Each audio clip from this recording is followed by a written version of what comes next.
اب مولانا کا کردار یہ بڑا اہم معاملہ ابھی تک بنا ہوا ہے، اور جس طرح مولانا کی اگر سیاست پہ تھوڑی سی میں آپ کو تفصیل تھوڑی سی بتانا چاہوں، زیادہ نہیں، نون لیگ اور پیپلز پارٹی کے ساتھ مولانا سخت ناراض ہیں. انہوں نے بڑی زیادتی کی.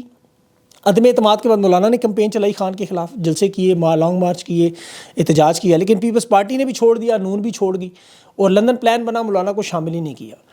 اب اتحادی یہ حال ہوا ان کا. اب دوسری طرف تحریک انصاف نے جن کے ساتھ اتحاد کیا، جیسے جماعت اسلامی، کے پی میں وزارت بھی دی، سنی اتحاد کو دیکھیں، ان کے ساتھ ان کے سارے ممبران بھی ان کو دیے، انہوں نے بھی آگے سے بڑی محبت کی اور وفاداری کی. اب مولانا اور تحریک انصاف کے درمیان ایک قدر مشترک ہے، وہ افغانستان ہے، یہ یاد رکھے، اور خیبر پختونخوا صوبہ. یہ دو چیزیں آپ کو ذہن میں رکھنی ہوں گی، اس لیے مولانا آپ تحریک انصاف کو چھوڑ نہیں سکتے. یہ دونوں اکٹھے ہوں تو نظام کل گر جائے. لیکن اس وقت مولانا چونکہ خیبر پختونخوا سے ہیں، پی ٹی آئی کا بھی حکومت وہیں پہ ہے. اس آئینی ترمیم میں جو سب سے بڑی واردات ہو رہی تھی وہ خیبر پختونخوا کو الگ کرنے کی واردات. یہ بڑا اہم معاملہ، بہت سارے لوگ شاید اس پہلو کو نہ سمجھ سکیں. دیکھیں، صوبے میں 45 میں سے 39 قومی اسمبلی کی نشستیں ہیں جو یہاں سے ہیں. آئینی ترمیم کی مخالفت میں 6 نشستیں تھیں یہاں سے، وہ فارم 47 کی 3. اب سینٹ کے حساب سے دیکھیں تو 12 میں سے 10 سینیٹر تحریک انصاف کے پی سے ہیں، جہاں انہوں نے الیکشن ہی اب کروایا. اب دیکھیں اس لحاظ سے 49 پاورفل لوگ، سینیٹر، قومی اسمبلی، صوبائی، یہ سارے ملا کر آپ دیکھیں تو آئین اور جمہوریت کے اتنے بڑے نمائندوں کو شب خون مارنے کی، ان کو الگ کرنے کی کوشش تھی. تحریک انصاف کو انہوں نے کوشش تو پوری کی دانا ڈالے کہ دیکھیں جی، جنرل باجوہ کی ایکسٹینشن کے موقع پر نون لیگ نے مدد کی، ہم انہیں حکومت میں لے آئے. ان کے ساتھ حالانکہ ہمارے تعلقات اتنے خراب تھے کہ نواز شریف جلسوں میں جنرل باجوہ کا نام لیتا تھا، لیکن دیکھیں ہم نے انہیں حکومت دے دی. تو آپ اب ہماری مدد کریں، آئینی ترامیم کروائیں، آپ پر ہوتے ہوئے مظالم بھی روکیں گے، آپ کے معاملات بھی ٹھیک کریں گے، سارا کچھ صحیح ہو جائے گا. خان نے صاف انکار کر دیا، اور بالکل صحیح کیا، کیونکہ عمران خان نے دیکھیں جب بھی ان سے مذاکرات کی بات کی، جلسوں کا اعلان کیا، اس کے بعد ان کی حالت خراب ہو گئی، کیونکہ انہیں پتہ ہے عمران خان پیچھے ہٹنے والا نہیں، اور انہوں نے ہمیشہ دھوکہ دیا. اس کی میں آپ کو مثال دوں، 8 فروری کو انہوں نے جو مینڈیٹ چوری کیا. اب سب کو پتہ ہے کہ اس مینڈیٹ کو بچانے کے لیے تینوں ایکسٹینشنز کا معاملہ تھا، یہ chief election commissioner, chief justice اور یہ سارے معاملات جو ہیں چلا رہے تھے، لیکن انہیں یہ پتہ ہے کہ خان کے ہوتے ہوئے یہ ہو نہیں سکتا. اور ان کا ہر دھوکہ، جیسے سائفر پہ عمران خان کی جب انہوں نے حکومت گرائی، اور انہوں نے اس وقت فون کال آئی تھی، آپ کو یاد ہوگا، عمران خان سے کہا خاموش ہو جائیں، ہم الیکشن کروا دیں گے، آپ صرف اسمبلیاں تحلیل کر دیں. خان نے کر دی، انہوں نے دھوکہ دے دیا، خان مجبوراً عوام میں چلا گیا. اب اسمبلیاں تحلیل کرنے کے بعد الیکشن ہونا چاہیے تھے، انہوں نے نگران سیٹ اپ بنا کر پاکستان کی تاریخ کا سب سے لمبا دورانیے والا سیٹ اپ بنا دیا. پھر الیکشن میں تحریک انصاف کے ساتھ جو بلہ چھنا گیا، جو پارٹی توڑی گئی، وہ آپ سب جانتے ہیں. عمران خان اس کے باوجود ناممکن الیکشن جیت گئے. انہوں نے پھر عمران خان سے منت اللہ کی، موقف اپنا نرم کر لیں، درمیانی راستہ کھولیں، جلسہ ملتوی کریں. ابھی عمران خان نے ان کے ساتھ معاملات کر، ٹھیک ہے چلو، لیکن انہوں نے پھر دھوکہ دیا. آئین، پارلیمنٹ، عدلیہ، فوج، ان سب لوگوں کو عمران خان آزما چکے ہیں بار بار. یہ خواتین کو تحفظ نہیں دے سکے. آج بھی دیکھیں ان کے گھروں پر چھاپے پڑ رہے ہیں. عدالتیں بری طرح ناکام ہوئی، اس میں کوئی شک نہیں. اب جو اہم معاملہ کل آپ کو اندازہ ہوگا عدالتوں کے حوالے سے، جو بڑا ہی اہم معاملہ جس سے سب کچھ چیزیں کلیئر ہوں گی، 3 حلقے جو اسلام آباد کے ہیں، شعیب شاہین کا، عامر مغل کا، علی بخاری کا، اس معاملے سے آپ کو اندازہ ہوگا کہ اب معاملات کدھر جائیں گے. اب یہاں تحریک انصاف بھاری عرصے سے جیتی ہوئی ہے. اس پہ جسٹس طارق محمود جہانگیری، آپ کو پتہ ہے نون لیگ کے تینوں ایم این اے سے انہوں نے فارم 45 مانگا. اس کے بعد انہوں نے طارق محمود جہانگیری صاحب کو جعلی ڈگری کا کیس بنا دیا. وہ سندھ ہائی کورٹ سے پہلے ہی ختم کر چکی ہے. اب اسلام آباد ہائی کورٹ میں چیف جسٹس عامر فاروق 5 رکنی بینچ بنا کے وہ بھی سن لیں گے. وہ فیصلہ، اس کا جو محفوظ فیصلہ تھا ان 3 نشستوں کا، طارق محمود جہانگیری صاحب جو کر چکے تھے، اس کے بعد انہیں بھی ٹریبیونل سے ہٹانے کی نون لیگ نے درخواست دی، اور عامر فاروق نے اسٹے دے دیا. اب جو کاز لسٹ آئی ہے، کل یہ محفوظ فیصلہ سنایا جائے گا. الیکشن ٹریبیونل نے حکم امتناعی لیا ہوا تھا.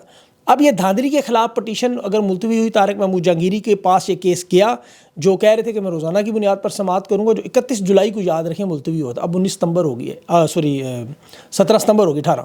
اب طارق محمود جہانگیری صاحب اس کیس کو سنیں گے. اگر وہ فیصلہ دے دیتے ہیں، مینڈیٹ کی واپسی کا معاملہ شروع ہوتا ہے، تو اس کے بعد پھر آپ سمجھ لیں کہ نیا سلسلہ، ایک سیلاب شروع ہو جائے گا مینڈیٹ کی واپسی کا. اب چونکہ قاضی صاحب کو تو چیپٹر ختم ہو چکا ہے، اس وجہ سے یہ معاملات ایزی ہوں گے. اعظم نذیر تارڑ نے اعلان کر دیا کہ جسٹس منصور علی شاہ ہوں گے چیف جسٹس، اور پھر ان کا جو سرکاری اجلاس ہوا آج وکلا کا، بری طرح ناکام ہوا. خود ان کے اپنے وکلاء نے کہا قاضی صاحب کے کنڈکٹ پہ ہم خوش نہیں ہیں. سرکاری وکلاء کو لانے کی کوشش، دباؤ ڈالیں، لیکن ناکام ہو گئے.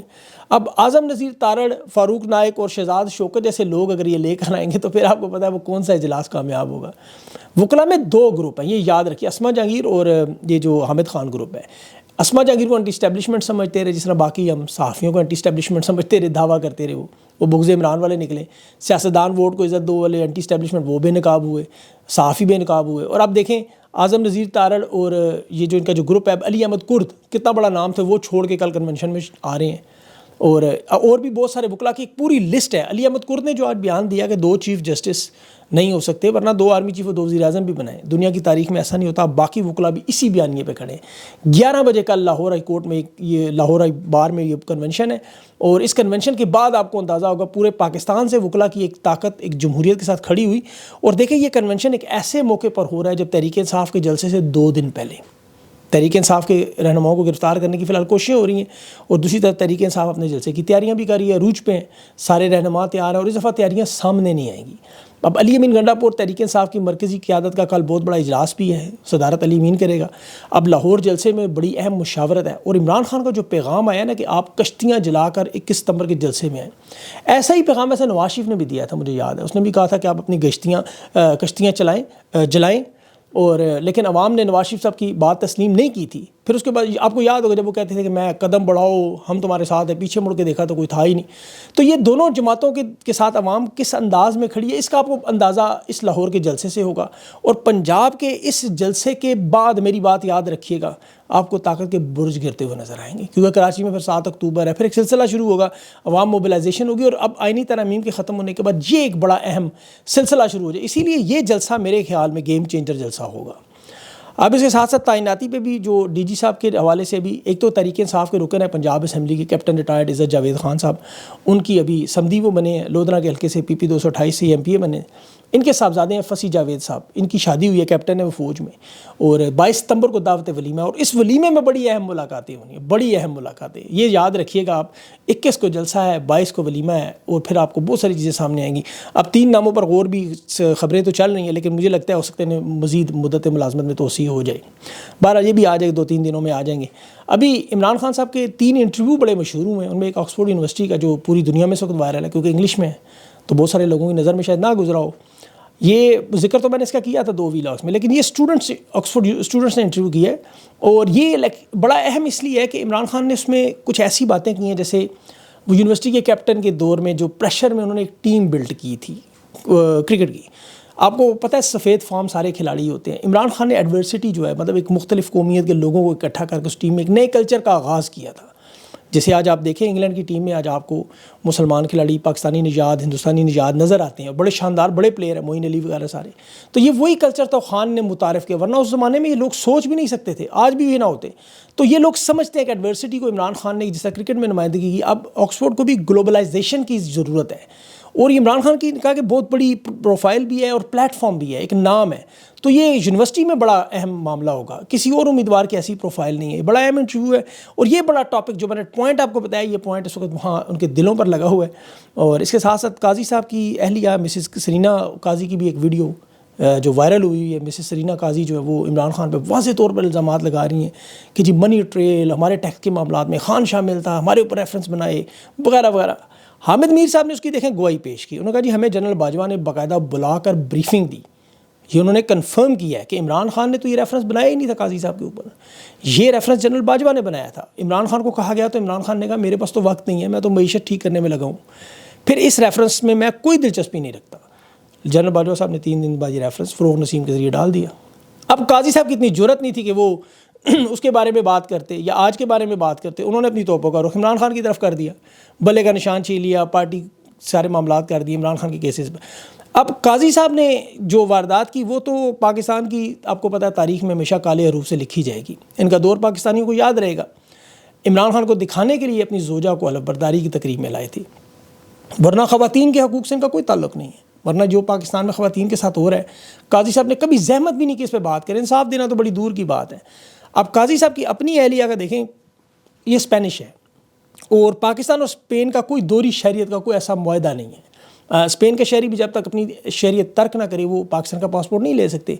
قانون ہے ان کے پاس, لیکن نائکوپ موجود ہے جو اوورسیز پاکستانیوں کو دیا جاتا ہے جب پاکستان کی شہرت ہو, جہاں دوہری شہریت ہو, جیسے آسٹریلیا, امریکہ میں, انگلینڈ میں ہوتی ہیں. تو ایسا ان کے پاس کوئی سرٹیفکیٹ نہیں ہے. اور پاکستان کے قوانین کا کیا کھلواڑ ہوا, کوئی ڈاکومنٹ ایسے سامنے آیا, کیونکہ انہوں نے تو بڑے سنگین الزامات لگائے. تو اب ان پر بھی بہت سارے سوالات اٹھیں گے, اور قاضی صاحب کی ریٹائرمنٹ کا انتظار ہے. یہ کیونکہ یاد رکھیں انہوں نے خود جوڈیشل کمیشن میں یہ بات کی ہے کہ اگر جج کسی بھی اس طرح کی مرتکب ہوگا اس طرح کے معاملات کا, تو اس کے اوپر پھر ریٹائرمنٹ کے بعد بھی کیسز ہو سکتے, کیونکہ ان کی پینشن ہے, بڑے لمبے چوڑے معاملات ہیں, جس طرح انہوں نے مظاہر نقوی کے کیس میں کیا. تو اب قاضی صاحب جب ریٹائرمنٹ کے پاس جائیں گے جب ریٹائر ہوں گے تو پھر ان کے اوپر بھی یہ ایک نیا ریفرنس شروع ہوگا کہ یہ آپ نے کیا اس طرح کی مدد کی. اگر تو ان کے پاس ہے پاکستانی شہریت تو پھر تو معاملہ ہی ختم، اگر نہیں ہے تو پھر معاملہ خراب ہوگا. تو انہوں نے یہ بڑا غلط کیا. بہرحال لیکن دیکھیں اللہ کا ایک نظام ہے کہ ٹٹ فار ٹیٹ، جو جیسا کرو گے ویسا بھرو گے. ہر ایک کو اپنا اپنا بھگتنا تو پڑے گا.